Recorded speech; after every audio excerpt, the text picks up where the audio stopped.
श्री साने गुरुजी विद्या प्रसारक मंडळ शहादा संचलित यशवंतराव चव्हाण महाराष्ट्र मुक्त विद्यापीठ नाशिक कडून मान्यता प्राप्त सेंटर कोड क्रमांक 5221A शहादाच्या वतीने मी समंत्रक श्री मुकेश गोकुळसिंग राजपूत सर्व विद्यार्थ्यांचे स्वागत करतो व सर्वांना मंगलमय शुभकामनाएं देतो। तसेच मित्रांनो, श्री मुकेश गोकुळसिंग राजपूत द्वारा निर्मित यूट्यूब चॅनल कडून सर्वांना नमस्कार करतो। ह्या यूट्यूब चॅनलच्या माध्यमातून मानवी विद्यांच्या अधिष्ठान अभ्यासक्रम HUM 101 या विषयाची माहिती जास्तीत जास्त विद्यार्थ्यांपर्यंत पोहोचवण्याचा प्रामाणिक प्रयत्न करत राहणार। तर मित्रांनो, सदर यूट्यूब चॅनल पाहणारे ऐकणारे माझ्या सर्व विद्यार्थी मित्रांना मी सांगू इच्छितो की सदर यूट्यूब चॅनलला लाईक करा, आपल्या मित्रांना शेअर करा आणि हा मित्रांनो, ह्या यूट्यूब चॅनलला सबस्क्राईब जरूर करा, कारण सबस्क्राईब केल्याने सदर विषय HUM 101 ची लेटेस्ट अपडेट माहिती तुमच्यापर्यंत नक्की पोहोचेल। म्हणून या यूट्यूब चॅनलला सबस्क्राईब करा व आम्ही सदर यूट्यूब चॅनलची लिंक टाकतो, ती देखील जास्तीत जास्त आपल्या मित्रांपर्यंत शेअर करा व माझा व्हिडिओ कसा वाटला याच्याविषयी निश्चित आपल्या प्रतिक्रिया पाठवा, कमेंट्स पाठवा, कारण आपल्या प्रतिक्रिया म्हणजेच आम्हाला मिळालेली प्रेरणा होय। तर चला मित्रांनो, आजच्या व्हिडिओमध्ये सर्वात महत्त्वाची पहिली गोष्ट म्हणजे कुठलाही विषय समजण्यासाठी त्या विषयाचे पुस्तक महत्त्वाचे असते आणि पुस्तकापेक्षा अधिक महत्त्व असते ते पुस्तक लिहिणारे लेखकांचे। मित्रांनो, YCMOU नाशिकसाठी HUM 101 अर्थात मानवी विद्यांचा अधिष्ठान अभ्यासक्रम विषयासाठी पुस्तकांचे लेखन केले अशा सर्व लेखकांचा मनपूर्वक आभार मानतो। तसेच YCMOU नाशिक कडून विविध विद्याशाखांचे अभ्यासक्रम राबवले जाऊन ज्ञानगंगा घरोघरी पोहोचविण्याचे पवित्र कार्य हाती घेतले आहे। त्यामुळे असंख्य विद्यार्थ्यांना विविध विद्याशाखांचा अमूल्य लाभ मिळाला। म्हणून YCMOU नाशिकचे आदरणीय कुलगुरू तसेच विविध विभागांचे आदरणीय प्रमुख तसेच YCMOU नाशिक येथे कार्यरत संपूर्ण परिवार वृंदचे देखील सर्वप्रथम आभार मानूया आणि त्याचबरोबर आजच्या विषयाला प्रारंभ करूया। मित्रांनो, मानव विद्यांचा अधिष्ठान अभ्यासक्रम हा 2 पुस्तकांमध्ये विभागला गेलेला आहे। किती पुस्तकांमध्ये विभागला गेलेला मित्रांनो? 2 पुस्तकांमध्ये। पुस्तक पहिले मानव विद्या व ललित कलांचा परिचय।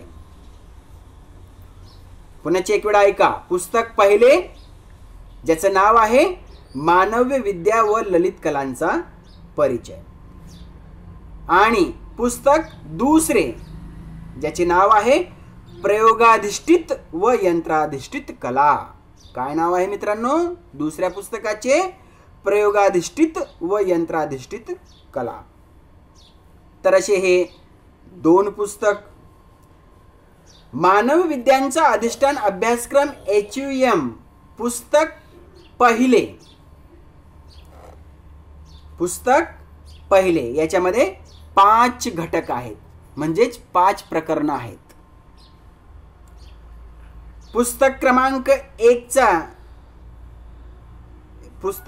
1 चे नाव आहे मानव विद्या व ललित कलांचा परिचय आणि त्याच्यामध्ये सर्वात प्रथम घटक मानव विद्या स्वरूप व्याप्ती हा आहे।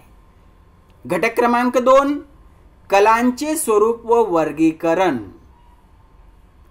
घटक क्रमांक 3 साहित्य।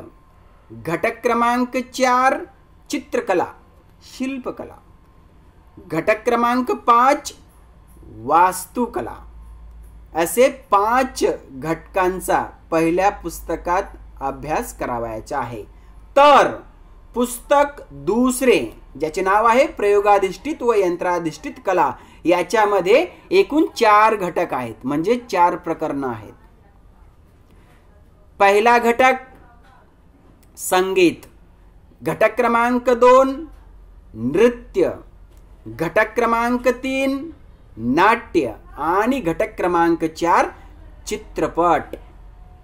पुनश्च एक वेळा ऐका मित्रांनो. घटक क्रमांक 1 संगीत, घटक क्रमांक 2 नृत्य, घटक क्रमांक 3 नाट्य आणि घटक क्रमांक 4 चित्रपट. असे 4 घटकांचा अभ्यास पुस्तक क्रमांक 2 मध्ये करावायचा आहे. तर मित्रांनो,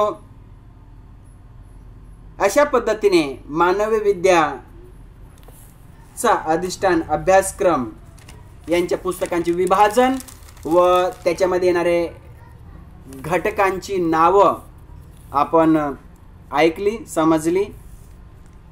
तर मित्रांनो, आजच्या या व्हिडिओमध्ये सर्वात प्रथम आपण मानव विद्यांचा अधिष्ठान अभ्यासक्रम HUM 101 मध्ये शुभारंभ आपण पुस्तक क्रमांक 1 मानव विद्या व ललित कलांचा परिचय याच्यामध्ये सर्वात पहिल्या नंबरचा घटक मानव विद्या स्वरूप व व्याप्ती. पहिला घटक क्रमांक नाव काय मित्रांनो? मानव्य विद्या स्वरूप व व्याप्ती. याच्या विषयी विस्तृत माहिती समजणार आहोत, याच्याविषयी विस्तृत माहिती प्राप्त करणार आहोत. तर चला मित्रांनो, सर्वात पहिला मुद्दा मानव विद्या स्वरूप व व्याप्ती याच्याविषयी माहिती घेऊया. ती अशी: मानव विद्या स्वरूप व व्याप्ती ह्या मुद्द्यांमध्ये आपल्याला 2 मुद्द्यांचा विचार करायचा आहे. तो म्हणजेच धार्मिक सत्य विरुद्ध बंड व दुसरा मुद्दा बुद्धिवाद व अनुभववाद व त्याचबरोबर सिसेरो यांचे मत आपल्याला जाणून घ्यायचं आहे. तर चला मित्रांनो, मानव विद्यांचे स्वरूप व व्याप्ती याची माहिती अशी: सिसेरो ह्या रोमन तत्वचिंतकाने ह्युमॅनिटीज ही संज्ञा प्रथम प्रचलित केली असे म्हणता येईल. ह्युमॅनिटस मित्रांनो, सिसेरो ह्या रोमन तत्वचिंतकाने ह्युमॅनिटस ही संज्ञा प्रथम प्रचलित केली असे म्हणता येईल. ह्युमॅनिटस ह्या शब्दांचा मूळ लॅटिन भाषेतील अर्थ जरी मानवी किंवा मानवासंबंधी असा असला तरी सिसेरो यांनी मानवविद्या हे पद विशिष्ट प्रकारच्या शैक्षणिक कार्यक्रम निदर्शनास आणण्यासाठी वापरले. आदर्श वक्त्याने कोणते शिक्षण घ्यावे किंवा आदर्श वक्ता कसा असावा ह्यासाठी त्यांनी मानव्य विद्यांचा विचार केला. मानवी विद्या ह्या संज्ञेचा पहिला वापर आदर्श वक्त्याच्या संदर्भात करण्यात आला. ह्या संज्ञेचा वापर आदर्श वक्त्याच्या संदर्भात करण्यात आला. ही गोष्ट महत्त्वाची आहे. पण सिसेरो ह्याच्यानंतर मध्ययुगात मानव विद्या हे पद शैक्षणिक धोरणातून वगळले गेले. 15व्या शतकात जेव्हा ज्ञानाचे पुनर्जीवन झाले तेव्हा इतर ज्ञानाबरोबर मानव विद्यांचीही जगाला नवीन ओळख झाली. तमोयुगातून सर्व ज्ञान पुन्हा प्रकाशात आले. ज्ञानाच्या पुनर्जीवनाच्या प्रक्रियेलाच प्रबोधन असे म्हणतात. हे पुनरुज्जीवन मुख्यतः कला, धर्म, विज्ञान व तत्वज्ञान ह्या ज्ञान शाखांमध्ये झाले आणि ह्या सर्वांचा परिपाक म्हणून मानवतावादाचा उदय झाला. मित्रांनो, ह्या मानवतावादाचा केंद्रबिंदू अर्थातच मानव हाच होता. तेव्हा प्रबोधन या प्रक्रियेचा आता आपण थोडक्यात विचार करूया. त्या आधारे आपल्या आधुनिक काळातील मानवविद्यांच्या स्वरूपाविषयी माहिती मिळेल. तसेच मानवविद्या ह्या विज्ञानाहून भिन्न कशा हे समजण्यासाठी देखील मदत होईल. मित्रांनो, याच्यामध्ये आपला सर्वात पहिला मुद्दा धार्मिक सत्ते विरुद्ध बंड. पुनश्च एकदा पहिला मुद्दा धार्मिक सत्ते विरुद्ध बंड. त्याच्याविषयी माहिती अशी: युरोपात जे प्रबोधन झाले त्याची सुरुवात प्रथमतः कलेच्या क्षेत्रात झाली. धर्माच्या वर्चस्वामुळे ईश्वर आणि ईश्वराशी निगडित आत्मा, पाप, पुण्य ह्या संकल्पनाच कलेमधून प्रगट होत होत्या. पण वैज्ञानिक दृष्टिकोनातून ह्या संकल्पनांचा फोलपणा जाणवू लागला. मनुष्याचा आचार विचार स्वातंत्र्याची जाणीव लोकांना होऊ लागली. लिओनार्दी हा व्हिन्सी सारख्या शास्त्रज्ञांनी चित्रकलेच्या माध्यमातून आपले अभिव्यक्ती स्वातंत्र्य सिद्ध केले आणि हळूहळू सर्वच कलांमध्ये त्याचा प्रसार होऊ लागला. कलेच्या माध्यमातून धर्म विरुद्ध बंड पुकारले गेले. तेव्हाच सर्वप्रथम मनुष्य विरुद्ध धर्म असे द्वंद्व निर्माण झाले. तर हा होता मित्रांनो पहिला मुद्दा. दुसरा मुद्दा बुद्धिवाद आणि अनुभववाद. दुसरा मुद्दा पुनश्च ऐका एक वेळा, बुद्धिवाद व अनुभववाद. याच्याविषयी माहिती अशी: रेने देकार्त सारखे शास्त्रज्ञ व विचारवंत मानवी विचारांचे महत्त्व पटवून देऊ लागले. देकार्त सारख्या तत्ववेत्यांनी मानवी बुद्धीला महत्त्व देताना आपले अनुभव हे किती फसवे असतात हेही दाखवून दिले. हे सांगताना त्यांनी मनुष्य आपले शारीरिक अस्तित्वही नाकारू शकतो, कारण त्याचे ज्ञान आपल्याला आपल्या पंचेंद्रियाच्या माध्यमातून होत असते. पण आपण आपले विचार जे मनात निर्माण होतात ते मात्र तो नाकारू शकत नाही, कारण ते आपल्या विवेक बुद्धीवर आधारलेले असतात. असे महत्त्वपूर्ण विचार मांडले.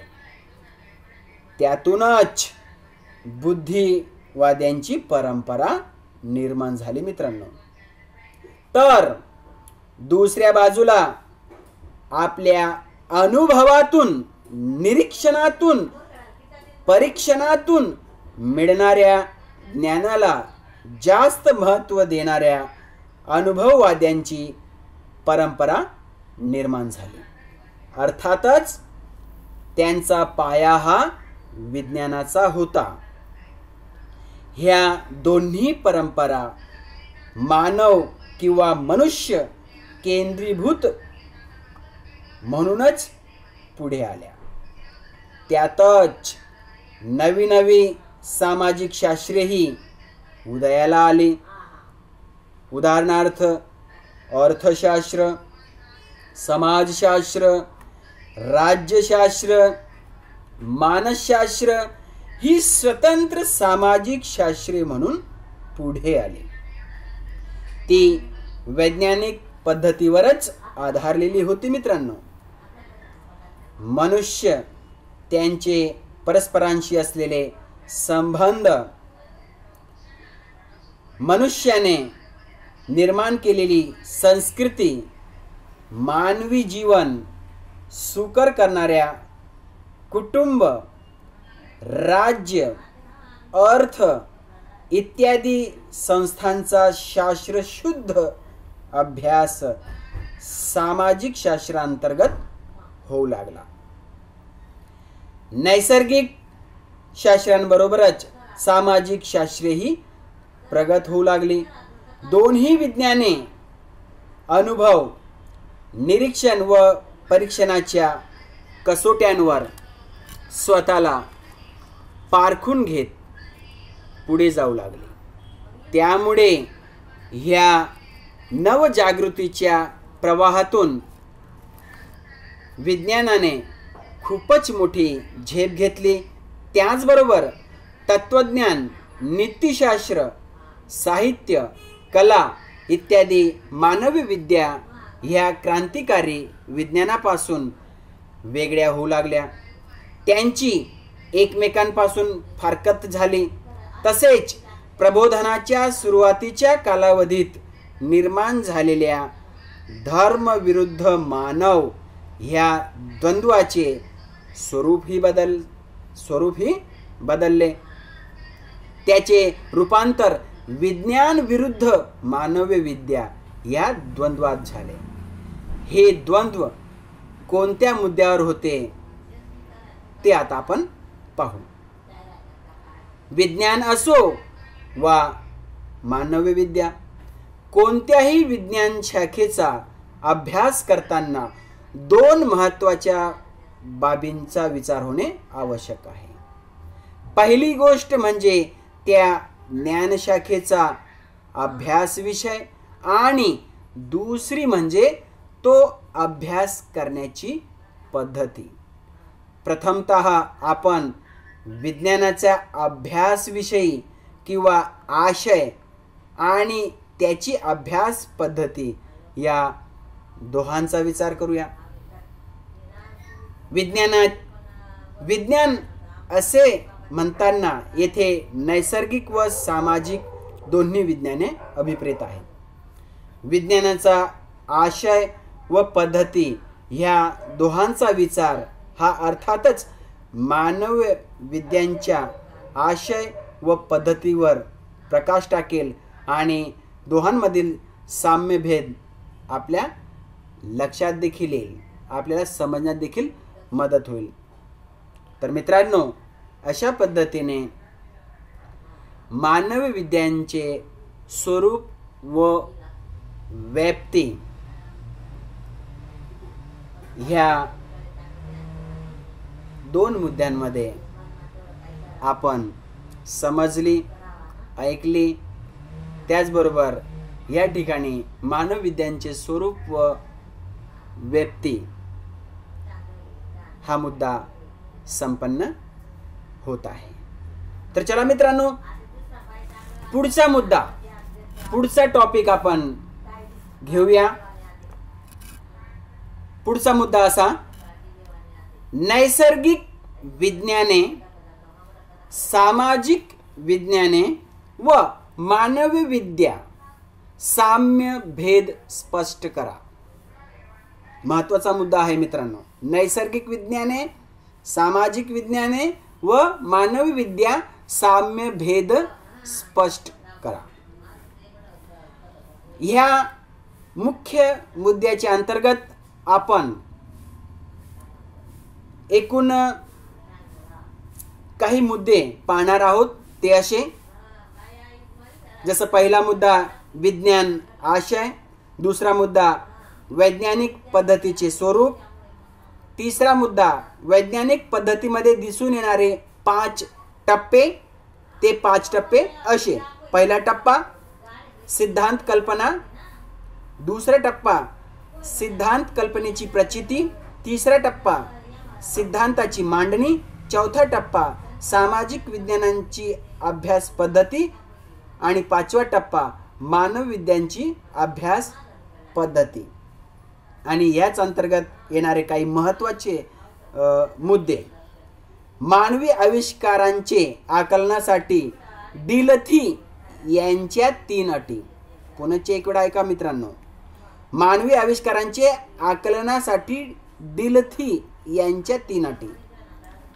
आणि याच मुद्द्याअंतर्गत मानवविज्ञानाचे 4 दृष्टिकोन ह्याविषयी आपण माहिती पाहणार आहोत. ती अशी, सर्वात प्रथम आपण प्रमुख मुद्दा नैसर्गिक विज्ञाने, सामाजिक विज्ञाने व मानवविद्या साम्य भेद स्पष्ट करा. याच्या अंतर्गत सर्वात प्रथम मुद्दा समजून घेऊया. तो असा, विज्ञान आशय. पहिला मुद्दा विज्ञान आशय, तो असा,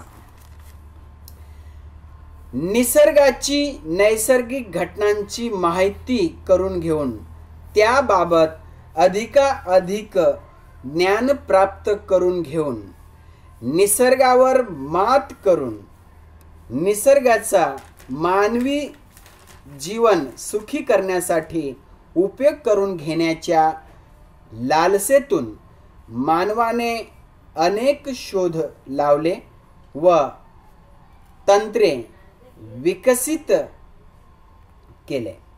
त्यातून मानवी जीवन अधिक समृद्ध होत गेले. अगदी अश्मयुगाचा उदयही ह्याच विचारातून आणि जिज्ञासेतून झाला असे म्हणता येईल. नैसर्गिक घटनांचा अभ्यास करताना अर्थातच आपल्या सभोवती असणाऱ्या इतर मानवांचा, त्यांचा मनोवृत्तीचा, मानव निर्मिती निरनिराळ्या संस्थांचा, मानवी व्यवहारांचा अभ्यास केला गेला. त्यानुसार विज्ञानाची नैसर्गिक विज्ञाने व सामाजिक विज्ञाने अशी विभागणी केली गेली. भौतिकी, रसायनशास्त्र, जीवशास्त्र, खगोलशास्त्र इत्यादी नैसर्गिक विज्ञानांच्या प्रमुख शाखा आहेत. निसर्गात घडणाऱ्या घडामोडींचे तौलनिक अभ्यास ही शास्त्रे करतात. ह्या अभ्यासात अचूकता येण्याच्या दृष्टीने ह्या नैसर्गिक शास्त्रांबरोबरच गणित, भूमिती, संख्याशास्त्र इत्यादी शास्त्रांचाही उदय व विकास झाला. दुसऱ्या बाजूला सामाजिक शास्त्रे समाज, संस्कृती, समाजात घडणाऱ्या वेगवेगळ्या घटना, त्यांचे विविध सामाजिक संस्थांवर होणारे परिणाम, समाज घटकांचे एकमेकांशी असणारे संबंध व त्यांचा समाजावर व संस्कृतीवर होणारा परिणाम यांचा तौलनिक अभ्यास करतात. त्यानुसार अर्थशास्त्र, समाजशास्त्र, राज्यशास्त्र, मानसशास्त्र, पुराणवस्तू व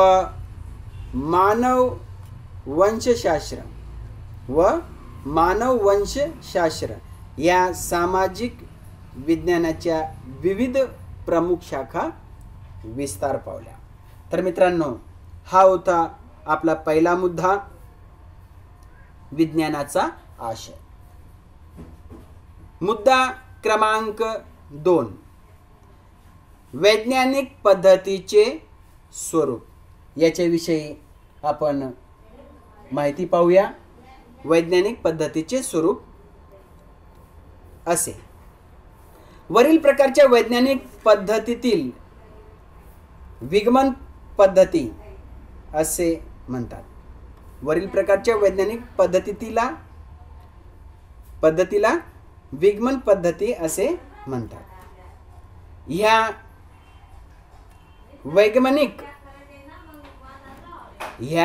वैज्ञानिक पद्धतीमध्ये आपण टप्प्याटप्प्याने वैज्ञानिक शोध अथवा सिद्धांतापर्यंत जात असतो. हे वैज्ञानिक पद्धतीमधील किंवा विगमनाचे टप्पे आपल्याला पुढील प्रमाणे सांगता येतील.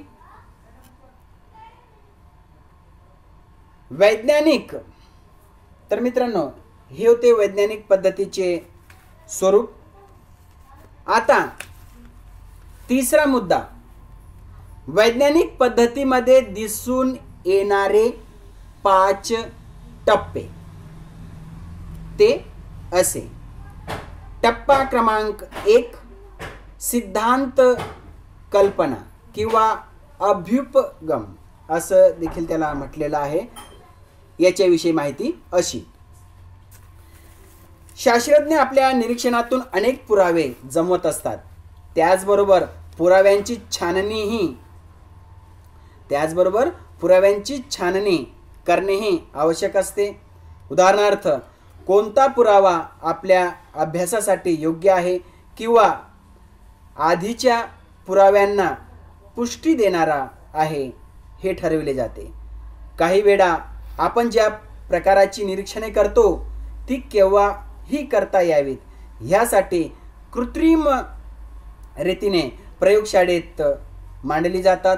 उदाहरणार्थ, निसर्गात असलेल्या पाण्याची सूर्याच्या उष्णतेने वाफ होते आणि ह्याच वाफेचे पुन्हा पावसात रूपांतर होते. हे ऋतुचक्र आपण प्रयोगशाळेतही पाहू शकतो. त्यामुळे आपल्या निरीक्षणातून व प्रयोगातून मिळालेल्या पुराव्यांच्या आधाराने निसर्गात दिसून येणाऱ्या घटनांमध्ये सुसंगती लावण्यास मदत होते. तसेच निसर्गात आढळणारे दडलेले एखादे सूत्र मांडता येईल का, शोधता येईल का हेही ठरविता येते. अशा प्रकारच्या सूत्रालाच सिद्धांत कल्पना किंवा अभ्युपगम असे म्हणतात. आता टप्पा क्रमांक 2 सिद्धांत कल्पनेची प्रचितीविषयी माहिती अशी: वैज्ञानिक पद्धतीमधील पुढचा टप्पा म्हणजे सिद्धांत कल्पनेचे प्रत्यंतर होय.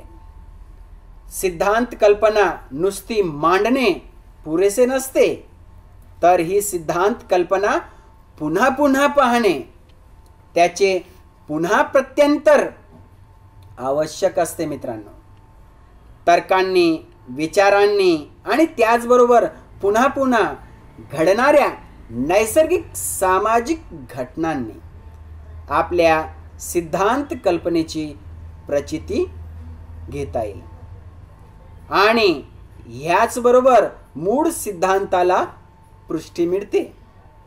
उदाहरणार्थ, पृथ्वी स्वतःभोवती फिरते तशी सूर्याभोवतीही फिरत असते.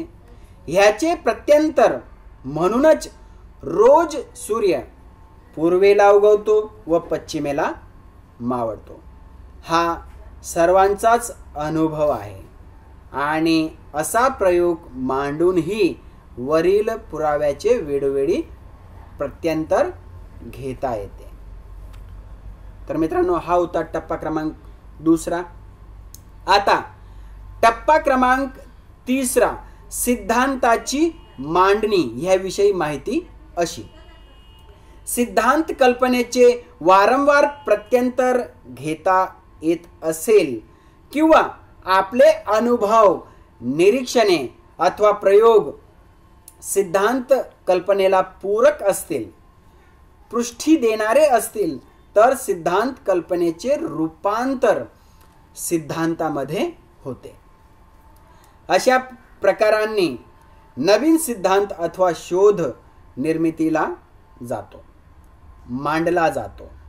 अर्थातच इतर शास्त्रज्ञही स्वतंत्ररित्या निरीक्षणे व प्रयोग करून नवीन नियम अथवा शोध मान्य करतात. तर हा होता टप्पा क्रमांक 3. मित्रांनो, टप्पा क्रमांक 4, सामाजिक विज्ञानांची अभ्यास पद्धती. याच्याविषयी माहिती अशी: नैसर्गिक विज्ञानाप्रमाणेच सामाजिक विज्ञानामध्येही हीच प्रक्रिया वापरली जाते का, असाही मुद्दा येथे उपस्थित होईल. अर्थातच या प्रश्नाचे उत्तर होय असेच देता येईल. सामाजिक विज्ञानातील नियम ही वेगवेगळ्या समाजामधील, संस्कृतीमधील निरीक्षणांनी अथवा प्रयोगांनी सिद्ध करता येतात. नैसर्गिक विज्ञानाइतकी सामाजिक विज्ञाने प्रयोगशील असतातच असे नाही, किंबहुना नसतात, पण अजिबातच प्रयोगशील नसतात असेही म्हणता येणार नाही. अर्थशास्त्र, मानसशास्त्र, समाजशास्त्र यासारख्या सामाजिक शास्त्रांचा विचार नैसर्गिक विज्ञाने म्हणून करावा काय, असाही एक विचार काही सामाजिक वैज्ञानिक मांडतात. परंतु महत्त्वाचा मुद्दा येथे उपस्थित होतो तो म्हणजे विज्ञानातील सिद्धांत, शोध हे सर्वमान्य असले, सार्वत्रिक असले तरी ते सर्वतः सत्य किंवा शाश्वत असतात काय? ह्या सिद्धांताच्या सर्व मान्यतेमुळे, सार्वत्रिकतेमुळे विज्ञानात परस्पर विरोधी नियम कधीच मान्य होणार नाहीत. उदाहरणार्थ, जोपर्यंत गॅलिलिओच्या दुर्बिणीचा शोध लागला नाही तोपर्यंत कोपर्निकस यांनी लावलेला पृथ्वी हा ग्रह आकाशस्थ ग्रह ताऱ्यांच्या केंद्रबिंदू नसून सूर्य हा केंद्रस्थानी आहे हा शोध मान्य केला गेला नाही. कोपर्निकस नंतर 1 शतकाने या शोधास मान्यता मिळाली. कोपर्निकस नंतर 1 शतकाने या शोधास मान्यता मिळाली. म्हणजेच जरी परस्पर विरोधी विचार मांडले गेले तरी त्यातील एक विचार त्या काळात ग्राह्य धरला जातो. म्हणजेच जोपर्यंत प्राथमिक सिद्धांत शोध खोडून दुसरा नवीन सिद्धांत किंवा नियम मांडला जात नाही तोपर्यंत जुना प्रस्थापित नियम हा सत्य किंवा शाश्वत समजला जातो. तर हा होता मित्रांनो 4थ्या टप्प्याविषयी ही माहिती. आता 5वा टप्पा, मानवी विज्ञानांची अभ्यास पद्धती. 5वा टप्पा, शेवटचा टप्पा हा मानवी विज्ञानांची अभ्यास पद्धती. मानवी विद्या ही अशाच प्रकारच्या वैज्ञानिक पद्धतीचा अवलंब करतात का? मानवी विज्ञानांनाही ही पद्धती लागू पडते का, हे पाहणे आवश्यक आहे. मानवी विद्या शाखांमध्ये आपण मुख्यतः तत्वज्ञान, नीतिशास्त्र, विविध कला, साहित्य, भाषाशास्त्र या शाखांचा विचार करणार आहोत. तत्वज्ञान, नीतिशास्त्र ह्यासारखे विषय हे आपल्या मनात येणारे विचार तसेच इतरांनी मांडलेले विचार, मग ते नैसर्गिक विज्ञानातील असोत वा सामाजिक, त्याचे चिकित्सक विश्लेषण करते. वैज्ञानिक संकल्पना, विज्ञानातील गृहीतके ही देखील त्यांच्या चिकित्सेचा विषय असतात. त्याचप्रमाणे मानवी मूल्ये, त्यातून निर्माण झालेले आचारांचे नियम, त्यांचा चिकित्सक अभ्यास नीतिशास्त्रात येतो. कला व साहित्यातही कलाकृतीतून अभिव्यक्त केल्या गेलेल्या विचारांचे, भावनांचे विश्लेषण केले जाते. अर्थातच हेही चिकित्सक विश्लेषण असते. मानववंशशास्त्रात किंवा इतिहासातही आदिम कालापासून आतापर्यंत स्थित्यंतरित होत आलेल्या मानवी संस्कृतीचा विविध अंगांचे विश्लेषण केलेले दिसून येते. अशा प्रकारच्या अभ्यासविषयी पद्धती ही वैज्ञानिक पद्धतीपेक्षा नक्कीच भिन्न असली पाहिजे असे म्हणण्यास वाव मिळतो. मित्रांनो, हे एकूण 5 टप्पे याच्याविषयी आपण माहिती पाहिली. याच्याच अंतर्गत मानवी आविष्कारांचे आकलनासाठी डिलथी यांच्या 3 अटी.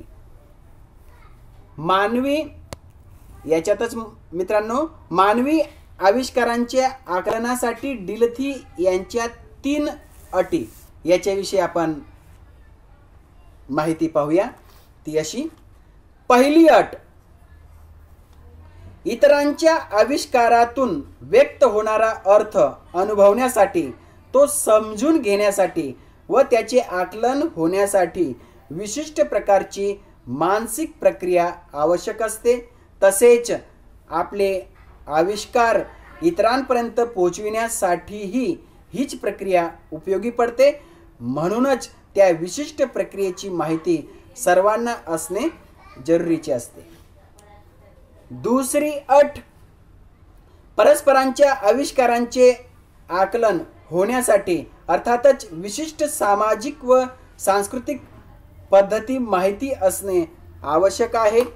आपले आविष्कार आणि त्यातून प्रतीत होणारा अर्थ हा सामाजिक व सांस्कृतिक संदर्भावरच आधारलेला असतो. तिसरी महत्त्वाची अट, आपले आविष्कार हे परिस्थितीजन्यही असतात.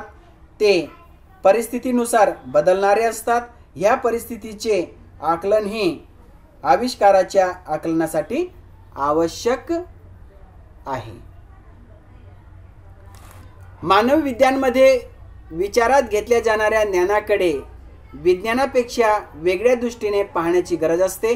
म्हणून मानवी आविष्कारातून व्यक्त होणाऱ्या अर्थाचे आपल्याला होणारे आकलन आणि पुढे या आकलनाचे आपण ऐकलेले विवरण किंवा भाष्य, या दोघांना मानवी विज्ञानमध्ये महत्त्वाचे स्थान आहे. मानवी आविष्कारांचे आकलन आणि त्या आकलनाचे केले जाणारे विवरण म्हणजे मानवविद्येचे प्राण आहेत असे आपल्याला म्हणता येईल. म्हणूनच मानवीय विद्या ह्या अन्य विज्ञानाहून वेगळ्या आहेत मित्रांनो. तर ह्या होत्या मित्रांनो डिलथी यांच्या महत्त्वपूर्ण 3 अटी.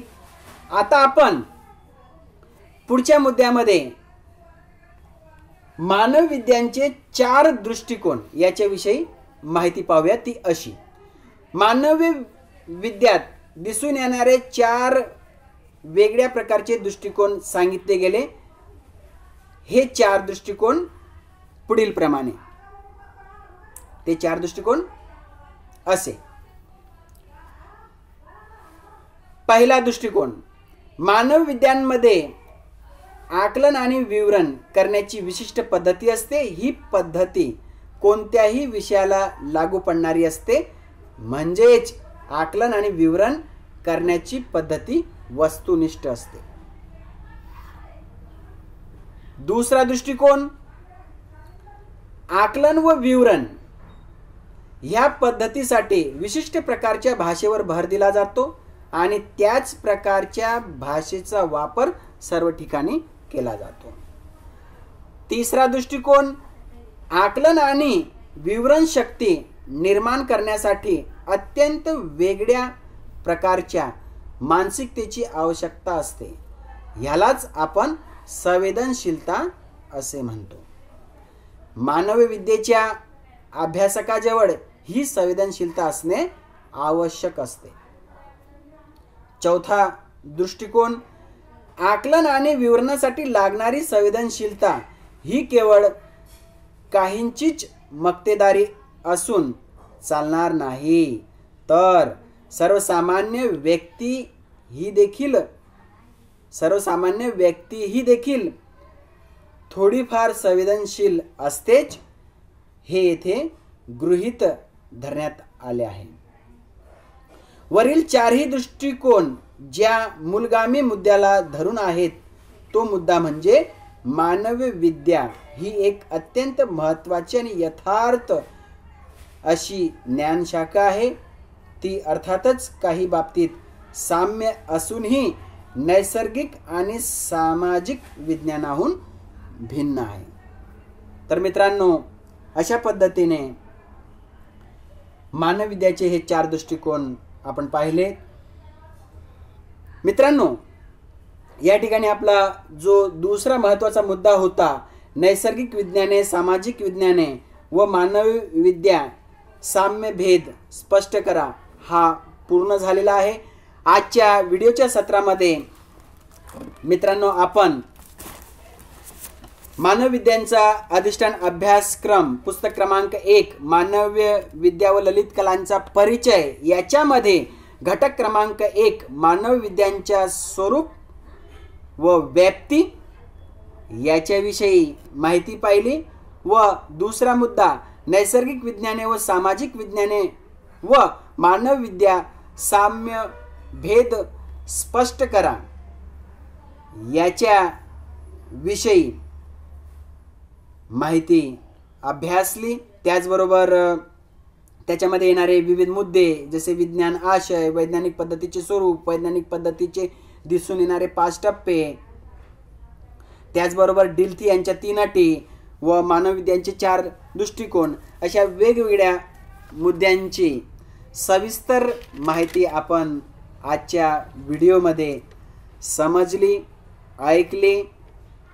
मित्रांनो, आजच्या व्हिडिओमध्ये जी सर्व माहिती पाहिली, आपण ऐकली, समजून घेतली, मला विश्वास आहे की ही माहिती तुम्हाला निश्चितच समजली असेल.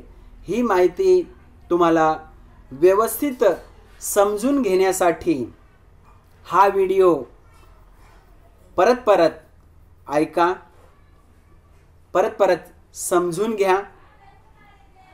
त्याचबरोबर तुम्ही ही सर्व माहिती आपल्या वहीमध्ये नोट्सच्या रूपाने काढून ठेवा, लिहा, कारण असे केल्याने तुम्हाला हा मुद्दा जो आहे तो आणखी व्यवस्थित समजेल. तर मित्रांनो, जाता जाता पुनश्च एक वेळा सांगू इच्छितो की सदर यूट्यूब चॅनलला, मुकेश राजपूत द्वारा निर्मित सदर यूट्यूब चॅनलला लाईक करा, शेअर करा व सबस्क्राईब जरूर करा. त्याचबरोबर मी जो लिंक पाठवतो, ह्या व्हिडिओची जो मी लिंक पाठवतो, ती लिंक आपल्या मित्रांमध्ये शेअर करा व माझा व्हिडिओ कसा वाटला याच्याविषयी प्रतिक्रिया, कमेंट्स जरूर पाठवा.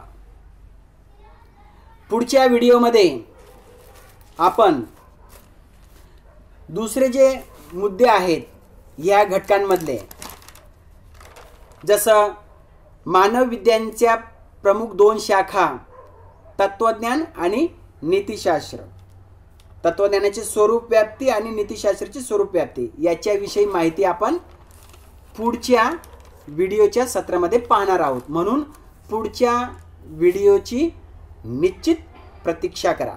जर तुम्ही सबस्क्राईब करून घेतले ह्या चॅनलला, मुकेश राजपूत ह्या चॅनलला जर तुम्ही सबस्क्राईब करून घेतले, तर पुढचा जो व्हिडिओ मी तयार करणार त्याची माहिती तुम्हाला आपोआप पोहोचेल, त्याची लेटेस्ट माहिती तुम्हाला आपोआप पोहोचेल. म्हणून पुनश्च एक वेळा सांगू इच्छितो की या चॅनलला जरूर सबस्क्राईब करा. पुढच्या व्हिडिओपर्यंत प्रतीक्षा करा. त्याचबरोबर जाता जाता पुनश्च एक वेळा कोविड-19च्या या महामारीमध्ये घरात रहा, सुरक्षित रहा, 2 गज की दूरी, मास्क है जरूरी। नमस्कार, धन्यवाद।